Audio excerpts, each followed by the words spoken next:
Topic is Ukraine foreign policy.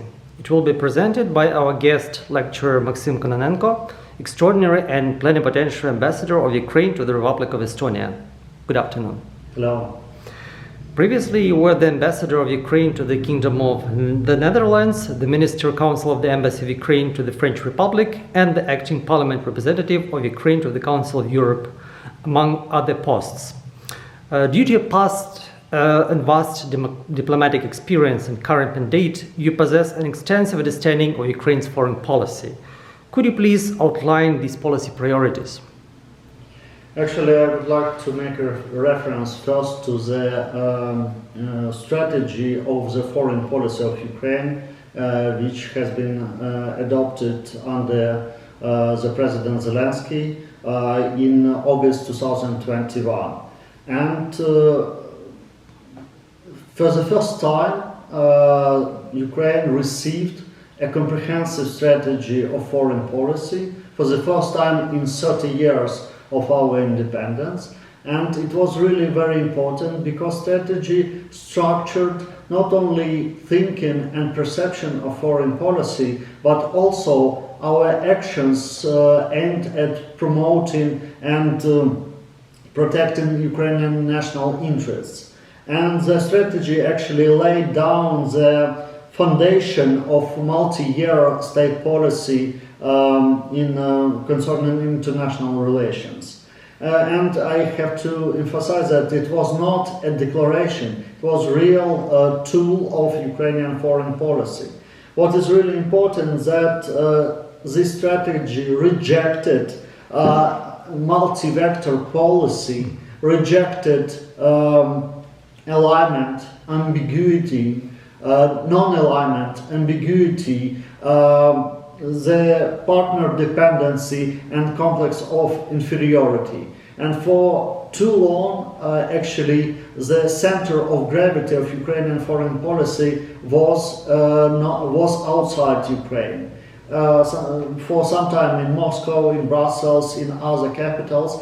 And this strategy actually shifted this center of gravity back to Kiev. And it was really very important because Ukrainians could stand firmly on their feet and view the situation by their own eyes. It was really helpful when the full-scale Russian invasion began, because Ukrainian diplomacy then acted independently according to the national interest and without looking back to the foreign capitals. And the work during wartime was conducted according to these established priorities, to these established priority directions. So, Ukrainian foreign policy strategy establishes six priorities, and I would like to enumerate these priorities. First, ensuring independence and state sovereignty of Ukraine, territorial integrity. Second, countering Russian aggression. Third, full membership in the EU and NATO. Fourth, promoting Ukrainian exports and attracting investments. Fifth, protecting the rights and interests of Ukrainian citizens abroad. And last but not the least, establishing a positive image of Ukraine in the world. And actually, these priorities were relevant during hybrid war of Russia against Ukraine, and they remain relevant with some adjustments under new conditions. For example, in 2021, the strategy introduced a policy of flexible alliances and partnerships. And it referred to the Lublin Triangle, to the quadriga with Turkey, to the associated trio with Georgia and Moldova. Today, a similar approach has been implemented to mobilize defense, humanitarian and financial assistance for Ukraine. So, we see that large international multilateral formats proved ineffective and they were easily blocked. So we created 10 coalition, ammunition coalition, IT coalition.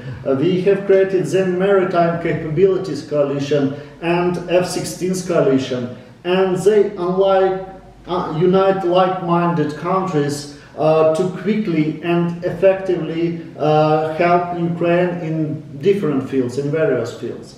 And the ideas embedded in the strategy 2021 actually inspired President Zelensky peace formula.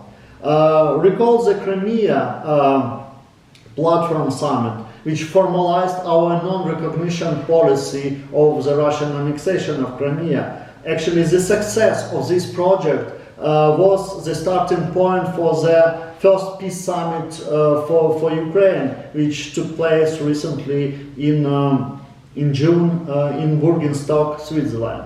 So, of course, there are some parts of the strategy which are outdated, but overall, this strategy fulfills its purpose by structuring Ukrainian foreign policy.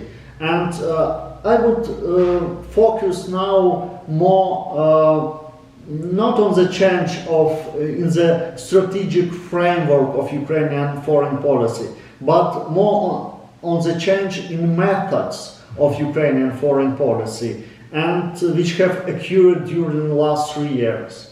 Actually, I would like to make a reference to the last one of recent interviews of Minister of Foreign Affairs of Ukraine, Dmytro, who attended the Wartime diplomacy forum organized in Kiev by Ukrainian Prisma.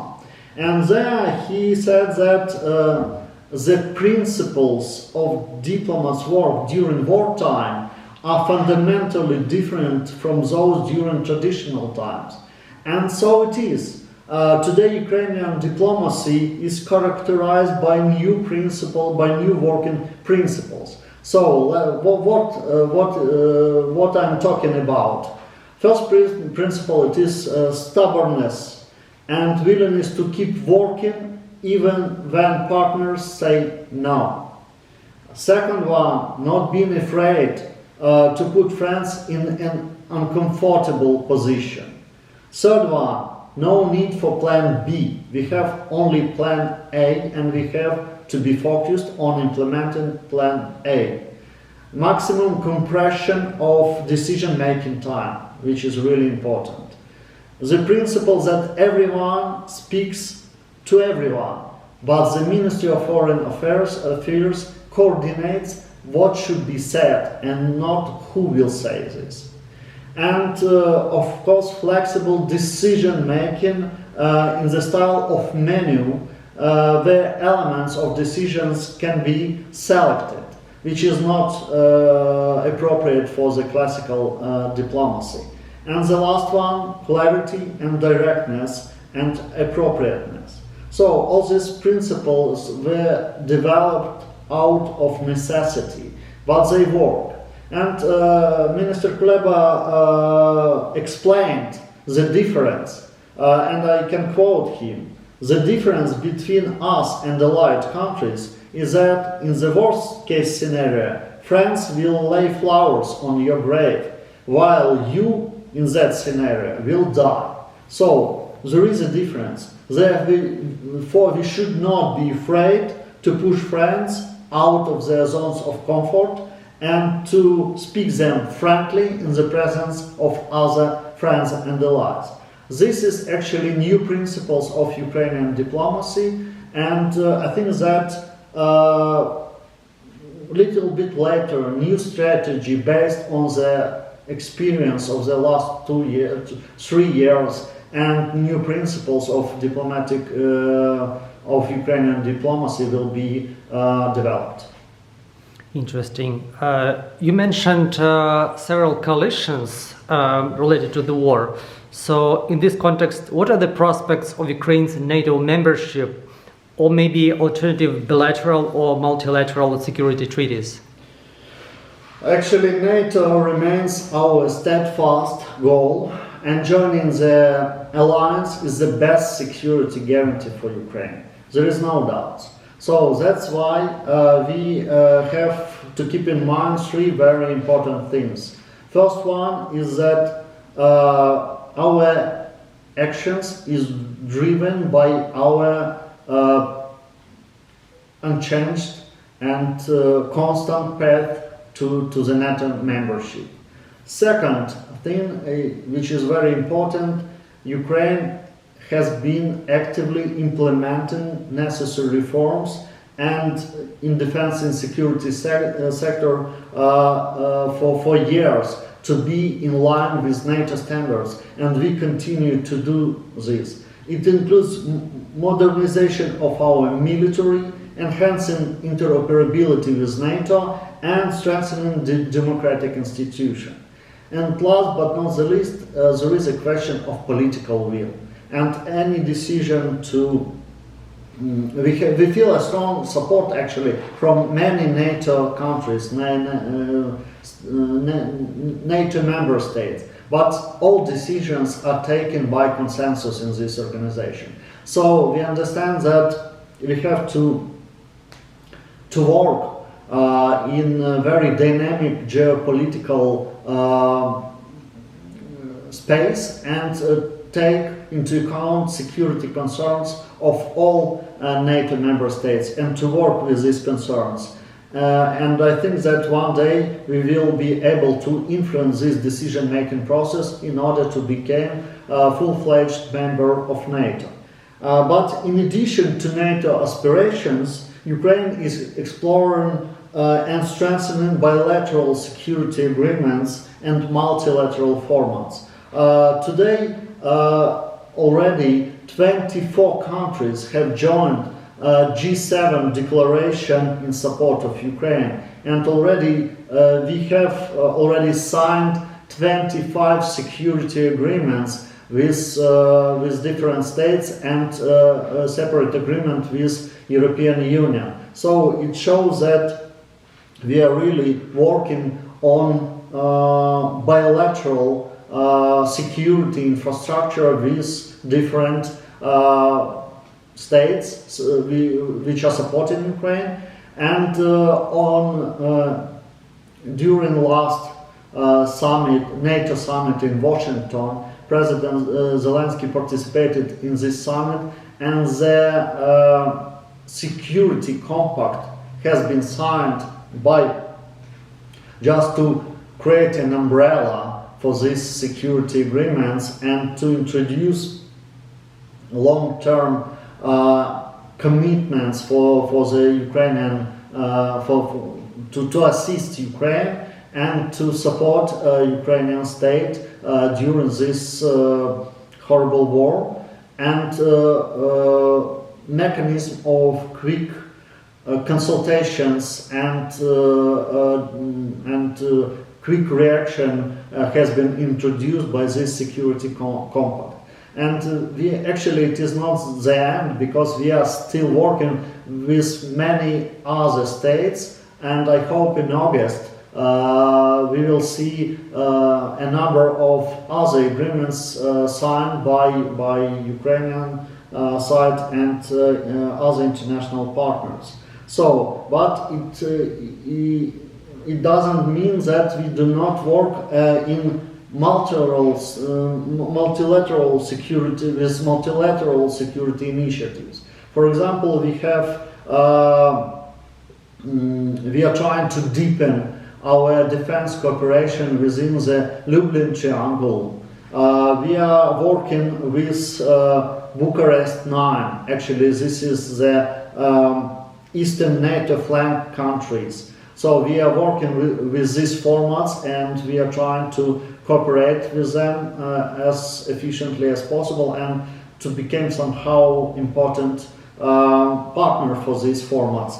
And of course, European defense integration is important. We are working now with the European Union to deepen our defense cooperation, for example, through mechanisms like European Peace Facility. So that's why, of course, now if we are talking about threats, about current focus, So we focused more on Russian aggression and on countering actual threats and challenges from the Russian side. But at the same time, we see a long-term perspective, and we are working with our allies bilaterally and multilaterally to deepen our cooperation and to create security infrastructure with NATO membership first, but developing other instruments to create safe security environment for Ukraine. Right. The number of these security treaties sounds really impressive and formidable. I would like to refer to what you said earlier, that Ukraine's foreign policy strategy has only plan A and really sounds really determined. So can you name Ukraine's diplomatic victories since 2022, so to see how this foreign policy works, what it achieves? What about Ukrainian diplomatic victories? Of course, the main victory is that we are still here. We were given 3 days, 3 months, 3 weeks, 3 months, but actually it is already 3rd year of Ukrainian resistance, and we are still here, alive and kicking. This is the most important Ukrainian diplomatic victory. But if to be serious and to be more meticulous, I would like to emphasize that, of course, there are a lot of Ukrainian diplomatic victories since 2022. And first, and maybe the most important victory, it is global condemnation of the Russian aggression. Because it was not evident from the first days. It was not guaranteed.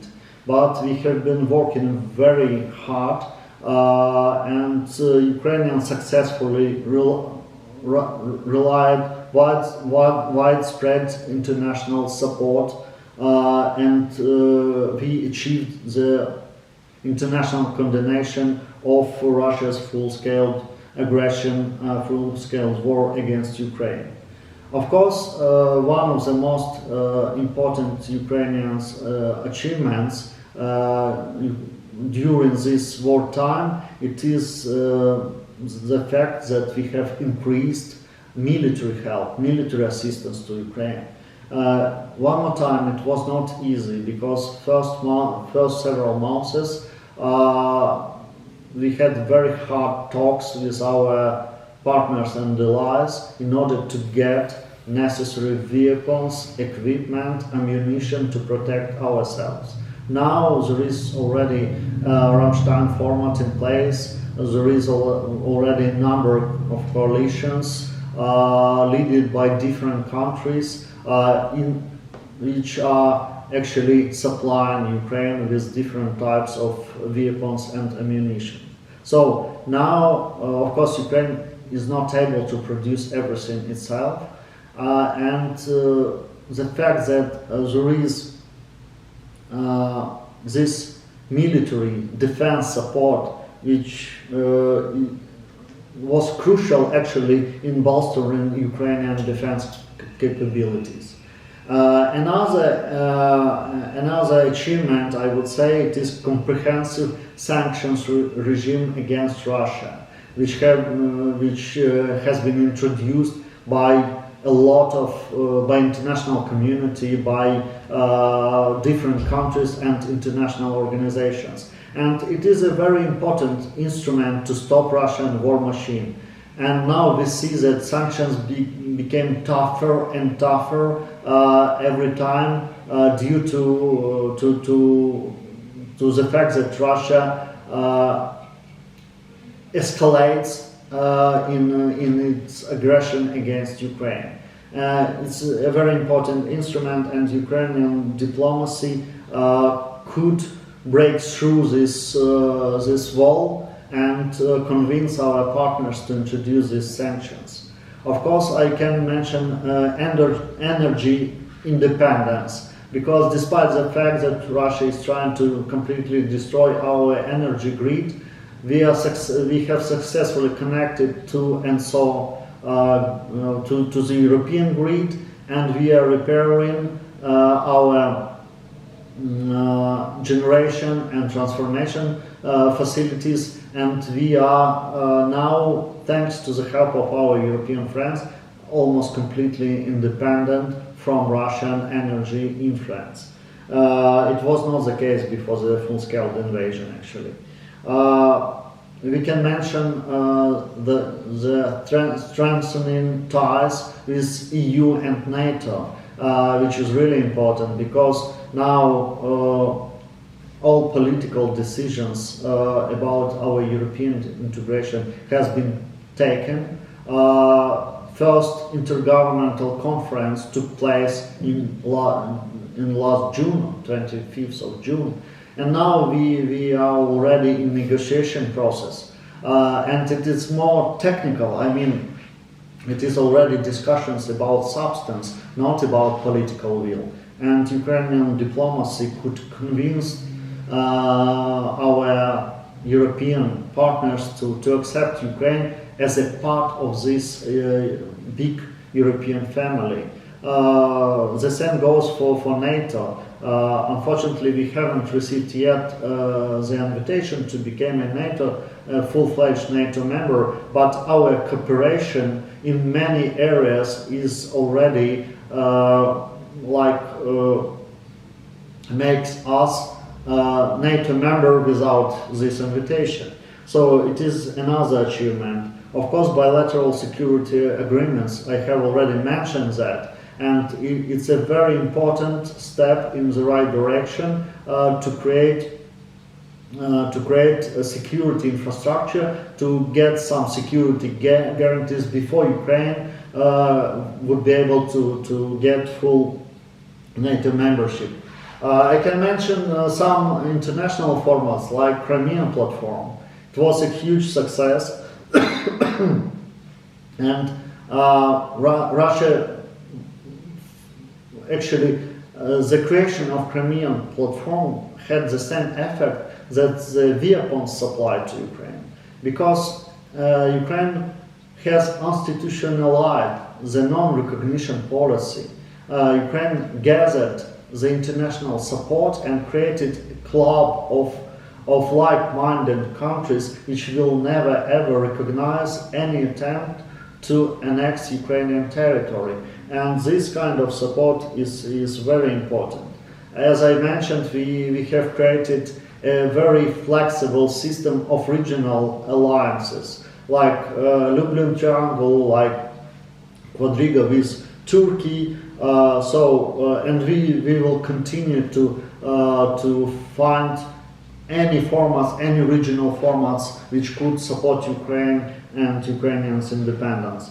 I can continue, of course, I can mention economic support, because otherwise Ukraine couldn't stand, and legal accountability for Russia, because you know that International Criminal Court launched investigation in this situation and issued already a number of orders for Russian high officials. We have our joint investigation team, which is dealing directly with situation in Ukraine, investigating war crimes, crimes against humanity. So we are working very hard on accountability track, and hope register has been already established in the Netherlands, and now next step it will be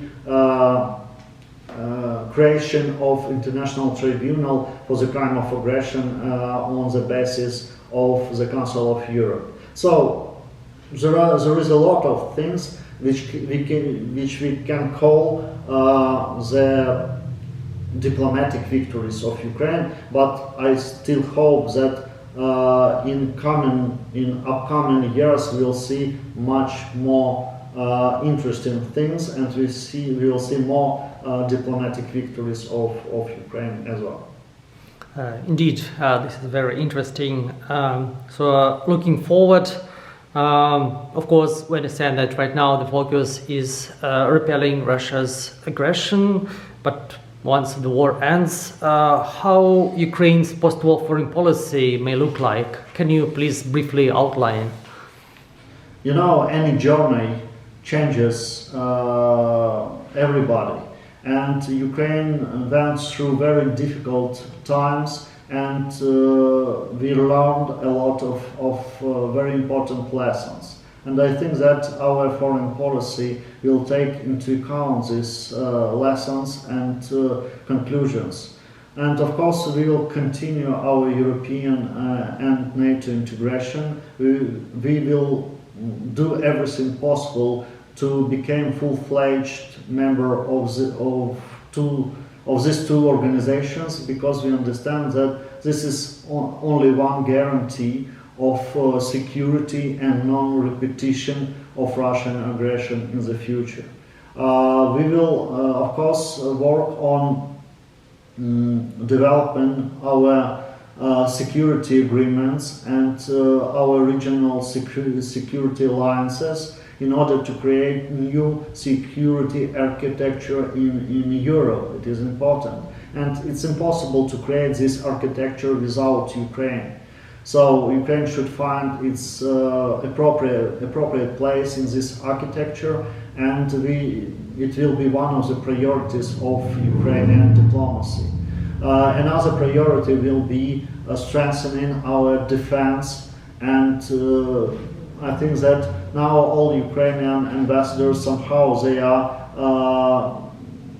weapon dealers, because we know everything now about armaments, we know everything about weapons, ammunition, equipment, and how to discuss these issues with our colleagues. And now we are working on localization of weapons production in Ukraine. So it will remain one of the priorities of Ukrainian diplomacy.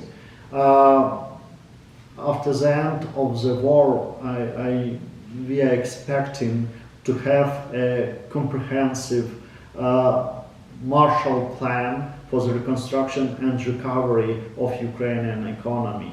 So we will work on implementing this plan, and we understand that we should attract international investments. We have to create a safe and healthy environment for these investments, and it will be one of the main tasks of Ukrainian diplomacy, and it will be in focus of Ukrainian foreign policy in the future.